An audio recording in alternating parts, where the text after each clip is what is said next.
One of us. One of us. One of us. One of us has been chosen to transcend. From common YouTuber to filmmaker. Satan, I see the blessings that you've bestowed upon others. Please give me the same.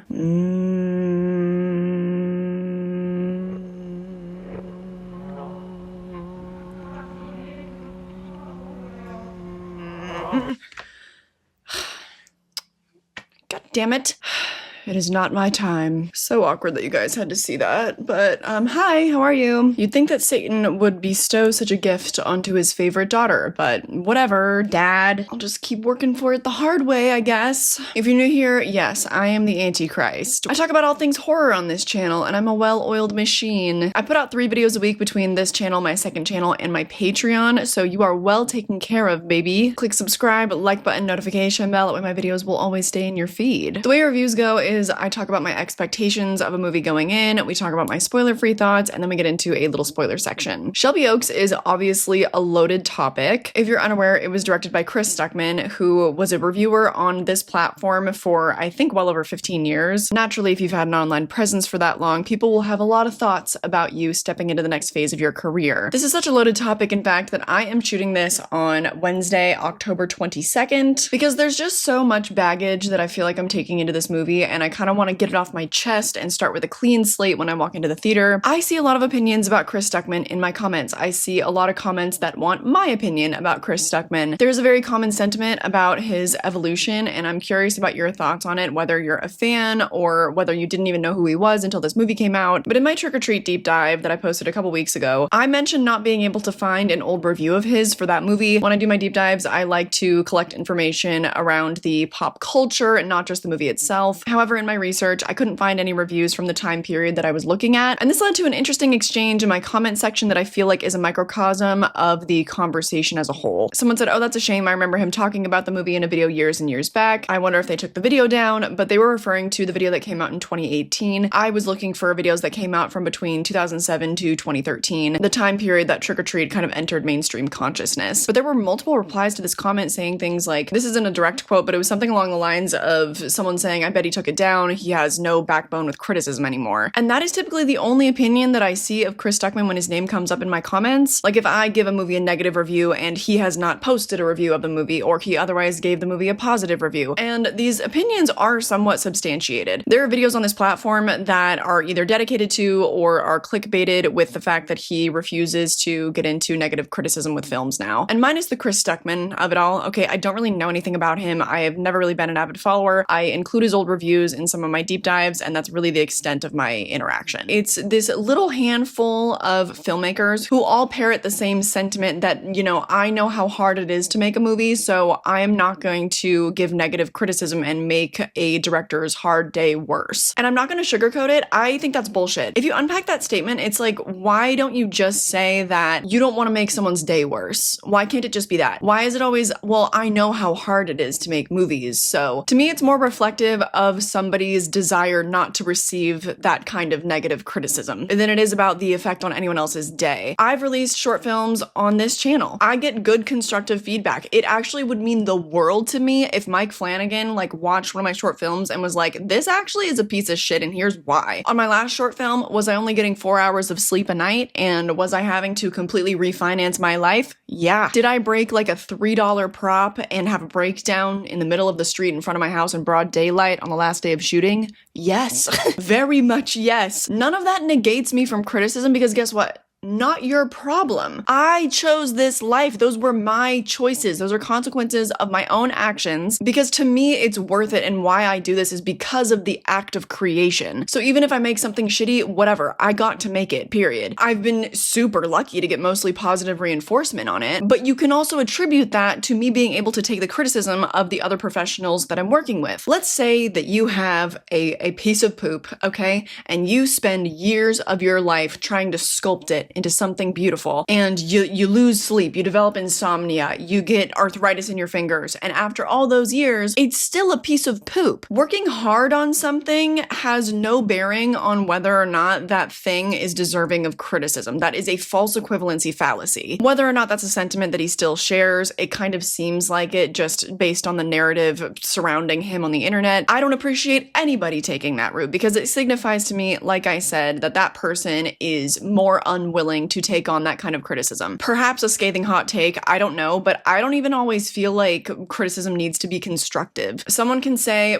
this sucked ass, and then it's more for me about like, okay, well, what kind of person is that? Is that someone who was actually in my target audience? Like, what are the optics? Somebody doesn't have to be constructive. You can still learn so much by whoever is calling it a piece of shit. Because what if it's the type of person that you would love to see in your audience? That's information that you need to have because you're having the opposite intended effect of whatever you're trying to get across in your art. Also, him inviting other horror content creators to his premieres feels like a little bit of a conflict of interest, even though I think that that in and of itself is like a really, really cool thing to do. I think that it really honors the place that he came from. But with that, I think anybody knows, like, once you've met a person, it's a lot harder to be critical of them. I just think it's more appropriate in general when it's a PR company that is inviting you to a premiere event. Like, I went to the premiere of Haunted Mansion, I went to the premiere of Dangerous Animals, I went to an early screening event for Together. The person who invites me is faceless, and because they're part of a PR company, they have nothing to do with the making of the film itself. It's so much easier to remain objective in that way. There's no personal attachment to the invitation. So when it's my friends or anybody that I know that's made a film, I'll talk about that bias, okay? If it's a friend, I'll straight up be like, look, I am so biased. I love them so much. I loved seeing their face on my screen. I have to like take myself out of the equation. I don't have to do that today. So am I a little bit trepidatious about the fact that my review might not really align with the people that got to see the movie early, the people who were invited to the premiere, who got to meet Chris? Yeah, I feel like even if it's inadvertent, he has kind of shielded himself from a lot of criticism. Weirdly, everything that he's done to reinforce positive input, I feel like has had the opposite effect. Not just with me, obviously, like I said, I see it in my comments all the time. It's weirdly lowered my expectations of the film because I just don't come for me. I just don't see a lot of confidence. Again, I could be way off base, but that's just like my reading of the situation. So yeah, my expectations are a little bit lower. I am kind of going in expecting mediocrity, but I feel like that's fair given this is the first feature film from this creator. Though I love Camille Sullivan. If you've never seen Hunter x Hunter, you should absolutely check it out. She co-stars alongside Devon Sawa. I think she's a super underrated actress. Love her. I love Mike Flanagan, who took on an executive producing role, I think just shortly before reshoots of this film last year. So I'm going in with some cautious optimism. I literally might just be weird. Like, I might just be a strange character. And it's literally just because I've gotten the ick a little bit. Given the release date, though, obviously they had a lot of optimism because releasing a horror film at the end of October, you're giving it the prime, like, Halloween time slot. So I am very much hoping to be proven wrong. And also, we've been waiting for this movie for the longest time. They finished shooting it in 2022, guys, and premiered in July of 2024. I've been waiting on this. I've very much been waiting on this. And even in all that time, I still don't know what this movie is about. I know that there's some kind of like murder mystery element. I know that it's like kind of partially shot in found footage, right? Those are just some of the buzzwords I've seen about this movie, but I've really completely avoided the trailer. I actually forget who else stars in it besides Camille Sullivan. So in terms of story, even most of the actors, the whole vibe of the movie, I'm going in totally blind, no baggage on that, no expectations with that. So without further ado, let's jump to Friday and see what I thought. Hey, how y'all doing? Unfortunately, I was right about everything once again. It clicked for me while I was watching the movie why I had gotten so much of the ick beforehand. Not wanting to criticize, those are the words of someone who wants to play it safe. That is the ick, because to me, that's just like not at all what art is about. Art is about expressing yourself in ways that words simply cannot. Art is about bringing your very specific point of view to something. I also was talking to one of my best friends and fellow filmmaker. He goes by Royal Horror on YouTube. He's completely independent. He has self-produced a couple of short films. I think you can find them on his channel. And in that conversation, the topic of intersectionality came up as well. And I feel like he made some really good points. He gave me permission to share some of his voice notes. Hello, members over the Haunted Hippie channel. It's Royal Horror here. When it comes to criticism, I am someone that is Latino. I am a foreign person living in United Kingdom, and I'm also gay. It's like I'm screaming, critique me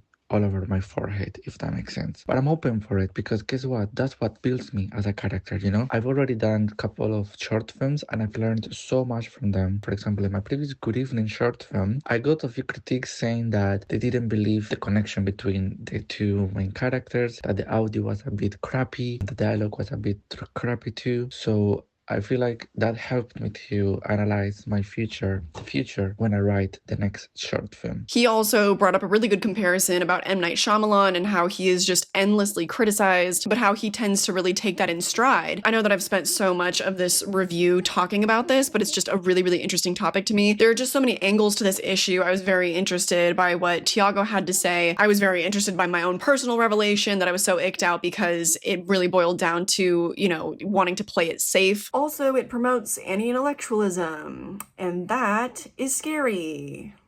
This movie really plays it safe. That's the most basic way to summarize this movie in a single sentence. It is a very, very basic story. There's just not enough to the mystery. Even the reveals are cliche and frankly boring. I decided, hey, in 30 seconds or less, how many movies can I write down that this movie reminds me of? I got Blair Witch Project, Hereditary, The Ring, Strange Harvest, Insidious, Harry Potter even, Paranormal Activity. That was just based on me sitting here and just kind of going, you know, making my little notes. All of those were just straight off the top of my head. I feel like there are definitely more. I bet that people will be putting them in the comment section down below. This movie literally lost me from the very first scene, and I'm gonna be remaining mostly spoiler free here, but everything is so heavily cliched in this movie that I almost feel like it's a tough one to spoil because of that. This movie is so many other movies rolled up into one that I don't really feel like I'm giving spoilers because in one way or another, you have seen this before. But from the first scene of the movie, it was just riddled with found footage cliches. Three main things, all right? The crackling footage. I don't like it in modern found footage when you see the camera getting like staticky or whatever. It's like surely in the good year of our Lord and Christ, 2025, we are not still signifying paranormal activity via a little static in the camera footage. Oh, but we are though. Also, loud thumps.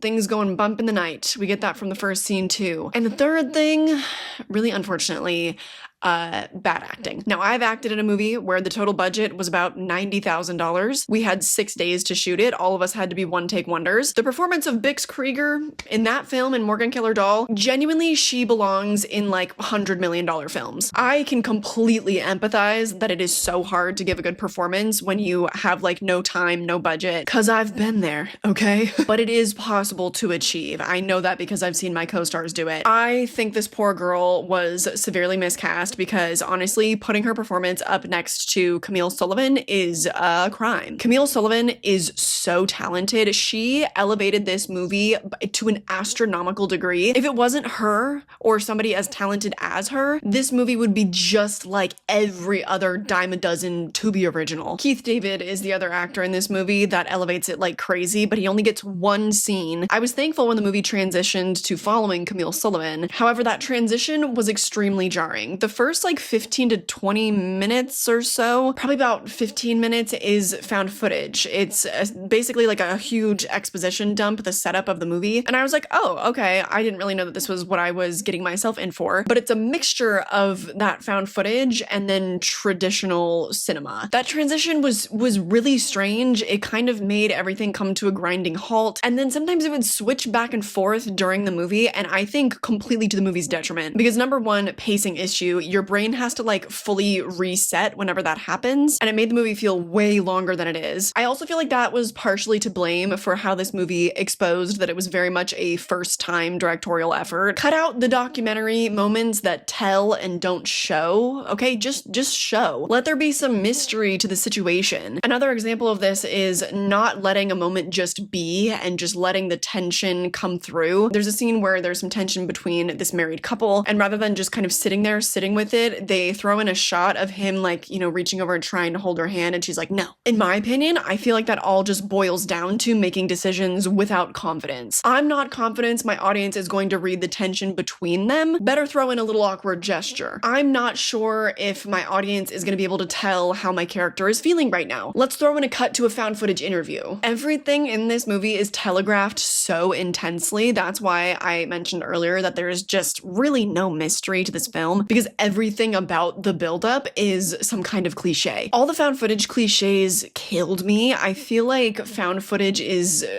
uniquely bad at crafting scares. Now, I do love the subgenre, okay? There are many movies within the subgenre that I adore, but it's really tricky to make a good one because so many of them just end up falling into the same traps. This one is more innocuous, and this is more of a nitpick and a me thing. An example of a dumb scare I felt was at one point the characters were really scared of like coyotes yipping and yowling. Coyotes yip and yell in hordes directly outside of our window all the time. Like, I grew up in Los Angeles. We have coyotes, they yip and yell. If there are sirens going down the street, it'll set them all off. Like, to me, that just was common. But then on screen, these characters are having to be like, oh my god, do you hear that? Oh my god. Then, like I said, the crackling footage, you know, also extremely cliche paranormal elements. Like, guys, do you feel that it's cold? This movie also has the obsessed family member who won't give up on the missing relative cliche, a scary old lady, a grizzled old timer sharing their knowledge, investigating alone at night in scary locations, breathing hard and being frozen and turning your head slowly when you sense the entity, the paranormal manifesting via scary voices, main character researching in a library, a recurring spooky symbol, making stupid choices. I could go on and on. I feel like this is getting annoying. There are hollow themes of motherhood that largely go unexplored. It feels just more like a plot device and a drama device. Like, it could have provided a lot more tension between the lead protagonist characters, and yet it feels more like backdrop.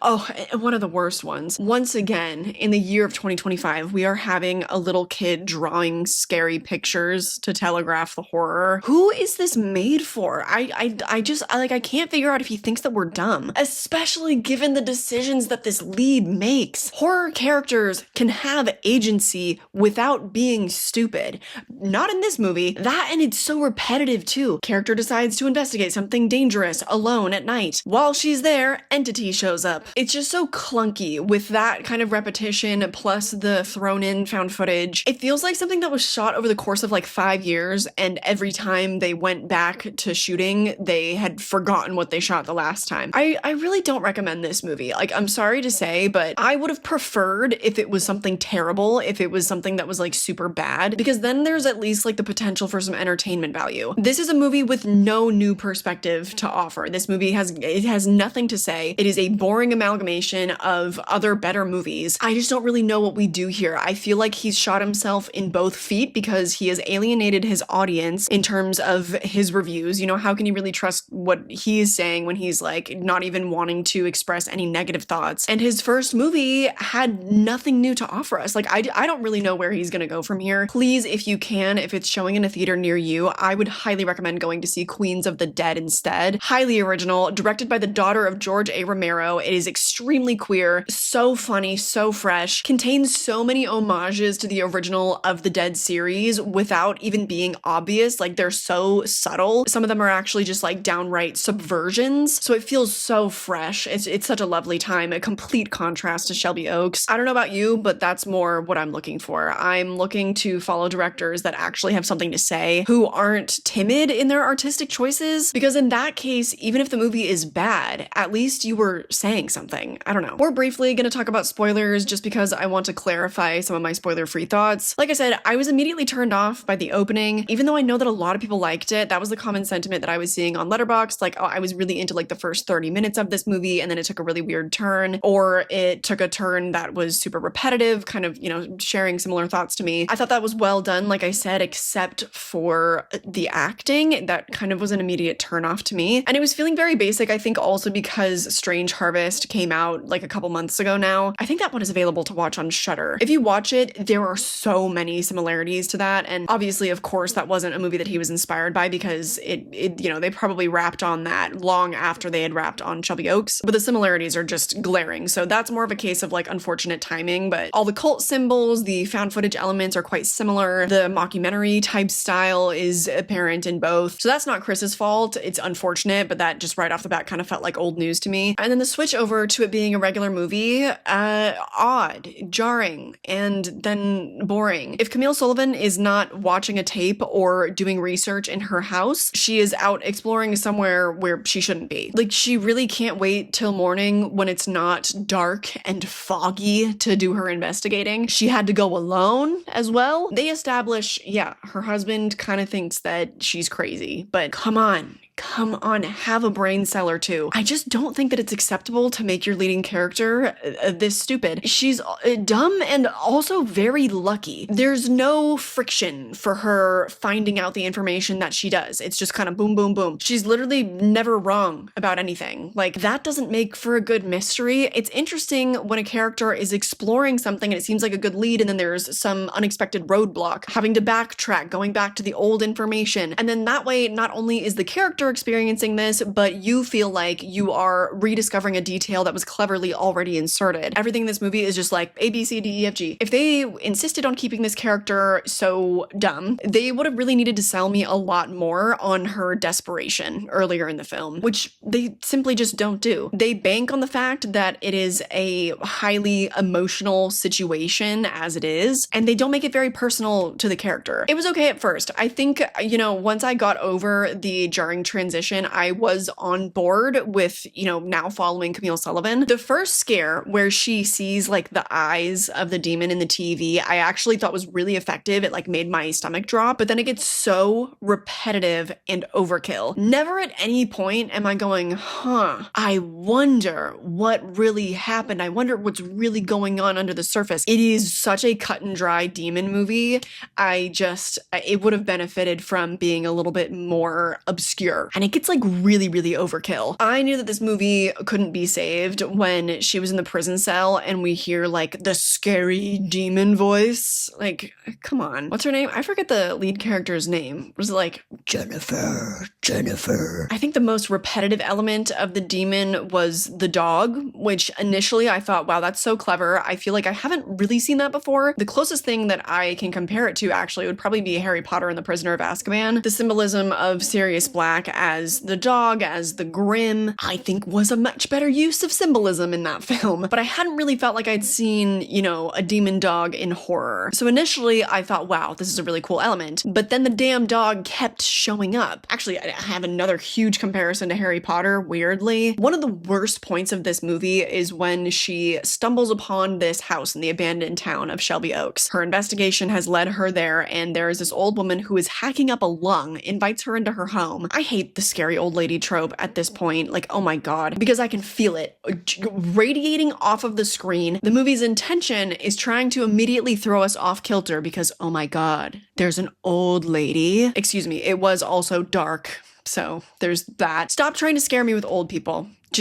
I've had enough. That's not the worst part though. The worst part is she invites her in, she takes a good long look at the doorway, and it is covered in a years-long growth of black mold. You know what she says? Sure. She goes into the house. I don't know if you know this, but whenever there is any type of black mold growth, you need to enter that premises in a fucking hazmat suit. Like, I'm sorry? When she enters the house, everything is covered. The walls, the ceilings, everything is mold in this house. You can't be there. Like, I wonder if it was trying to like egg the audience on into thinking that there is no demon and maybe these people are just crazy or whatever. And honestly, that is a twist that I would have preferred because everything was just being so obviously telegraphed. It's like, yeah, maybe make that the twist. Maybe there's no demon and there just was this freak dude that was stalking your little sister all her life. Everything is just so overkill and so obvious. Like, what do you mean? Like, so this guy who obviously is inhabited by the demon, he goes to this prison and then the whole thing becomes dilapidated in 5 years. It's just like everything's a little try hard,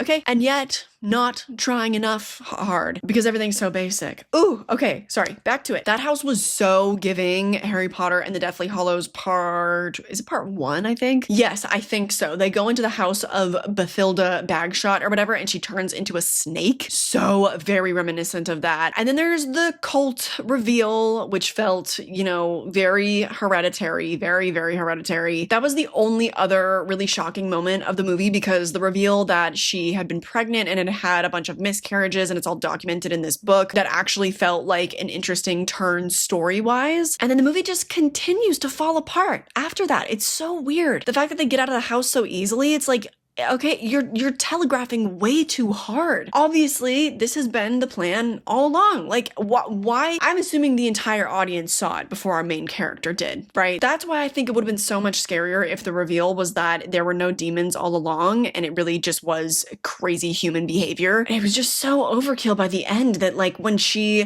brings her sister home, she finds her sister still alive, and she's had a baby. She brings them both home, and the sister tries to kill the baby with a pillow. Tell me why I'm like having to stifle a giggle. I feel evil, but it's just like, literally, what? Like, how? Come on, guys. That also was another moment where I just was like, God, Chris, like, let the mystery breathe here. But as soon as she's home, then it cuts to like documentary footage, and she's saying like, you know, how's your sister? Well, you know, she seems like she's doing okay, but it's only the first day she's been home. And it's like, I literally didn't even need to know that. Let it be ambiguous how long she's been home. Let it be ambiguous her mental state of being. Let it be ambiguous how our lead character is feeling. Obviously, there would be so many conflicting emotions going on in that moment, because even though there's the happiness of discovering her sister, of bringing her home, she's safe, there's a baby, she, you know, she had wanted to have a child, even though there's all that, this is only the beginning of the road to healing from all of that trauma of her being missing all that time. But the movie can't just like let you sit with that and wonder about what's coming next. It has to tell you exactly what's going on, and it's like, it's right before the climax. Like, why are we doing this? And when she falls out the window, it's just, I can't. I think that we're done here. I really wanted to be proven wrong, but my hunch was proven entirely correct. I do feel less crazy now, because obviously after I watched the movie, I went to log on Letterboxd, and I saw that I did not have a hot take whatsoever. Everything that I was sharing was an extremely common sentiment. I just think it's so weird that after so much time on this platform, how easily he just alienated his whole audience. Like, I just think it's so weird. I think this whole movie, this whole situation just is a really good case study on what we can maybe expect to see when we see more YouTube critics and reviewers enter that more professional space. I have already entered that professional space. I have directed 2 short films. You can find them on my channel. I have acted in an asylum feature. I shot BTS for Never Hike Alone 2. I very much exist in a similar space to Chris Stuckman, and I am so curious what the future holds for all of us that are going to be in that space. So let me know all of your thoughts down below. Please don't say anything like weird and hateful. That's not the goal here. I'm not trying to pile on, but I am going to express my honest thoughts. So I do encourage you to do the same, just within reason. If you'd like to see more content from me, typically there is not an entire like philosophical introduction to my movie reviews. So you can check out the playlist of other reviews on this channel. There are all types of deep dives and other content here. I also have a second channel where I primarily talk about physical media, but I also vlog over there, and it's just generally like my hobby space. I also have a Patreon where, depending on which tier you sign up for, you get a bonus video every single week. But more than anything, I hope that you enjoyed this video and that I catch you in the next one. Bye!